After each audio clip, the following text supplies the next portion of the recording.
Konsili Efesus 431 Masehi, Maria diangkat menjadi Bunda Allah.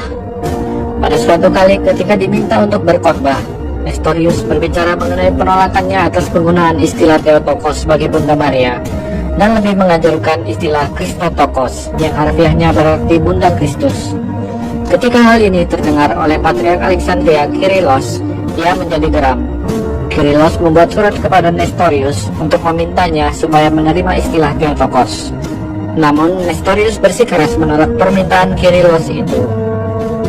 Perdebatan antara keduanya kemudian diteruskan pada Konsili Efesus 431 Masehi. Pada akhir abad kedua, Justinus Martir memuridkan seorang dari Syria bernama Tatianus. Tatianus ini kemudian pulang ke Syria setelah kematian Justinus Martir dan mulai memuridkan jemaat yang kemudian berkembang menjadi gereja Syria. Pada awal abad kelima, Patriark Konstantinopel adalah seorang Syria dari Antioquia yang bernama Nestorius. Khotbah Nestorius di Konstantinopel yang menyangkal gelar Maria sebagai Theotokos, Bunda Allah, membuat geram Kyrillos, Patriark Alexandria. Nestorius mengatakan bahwa yang dilahirkan Maria adalah seorang manusia yang di dalamnya bersemayam Sang Firman.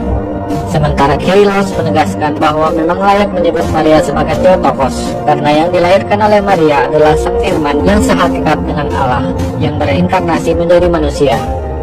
Yohanes 1 ayat 14 Alkitab KPP. Firman itu telah menjadi manusia dan berdiam di antara kita. Kita telah melihat kemuliaannya, yaitu kemuliaan sebagai anak tunggal Sang Bapa, penuh dengan anugerah dan kebenaran. Perdebatan antara Nestorius dan Kyrillos ini kemudian berlanjut. Kyrillos mencari dukungan dari Paus Roma Celestinus pertama, sementara Nestorius mencari dukungan dari Kaisar Theodosius kedua. Maka diadakanlah Konsili Efesus pada tahun 431 Masehi yang diselenggarakan oleh Kaisar Theodosius kedua. Konsili Efesus ini kemudian menetapkan ajaran Nestorius sebagai bidat atau ajaran sesat karena tidak sesuai dengan pengajaran para rasul. Namun demikian, sebagian gereja Syria, yaitu gereja Syria Timur, menolak hasil Konsili Efesus ini dan kemudian memisahkan diri. Inilah perpisahan gereja atau skisma yang pertama. Gereja yang menerima hasil Konsili Efesus kemudian mencap gereja Syria Timur itu sebagai gereja Nestorian. Skisma dengan gereja-gereja non-Kalsedonia. Pada tahun 451 Masehi diselenggarakan Konsili Kalsedon. Beberapa gereja menolak hasil Konsili Kalsedon ini dan kemudian memisahkan diri, yang dikenal sebagai gereja non-Kalsedonia. Bagaimanakah sejarahnya? Gereja Syria pada masa itu sedang menderita penganiayaan hebat dari Kekaisaran Persia karena dituduh sebagai antek Kekaisaran Romawi. Setelah Konsili Efesus, gereja Syria pecah menjadi dua. Gereja Syria Timur mengikuti ajaran Nestorius dan menolak hasil Konsili Efesus, sementara gereja Syria Barat menerima hasil Konsili Efesus. Setelah wafatnya Patriark Kyrillos dari Alexandria, seorang biarawan bernama Eutyches mengajarkan bahwa yang dimaksud Kyrillos sebenarnya adalah Sang Mesias hanya memiliki kodrat ilahi saja, yang kemudian dikenal dengan istilah monofisik. Eutyches percaya bahwa kodrat manusia Kristus diserap oleh kodrat ilahinya, sehingga hanya ada satu kodrat setelah inkarnasi, yaitu kodrat ilahi. Ajaran Eutyches ini kembali menimbulkan kegelisahan gereja sebab bertentangan dengan pengajaran para rasul.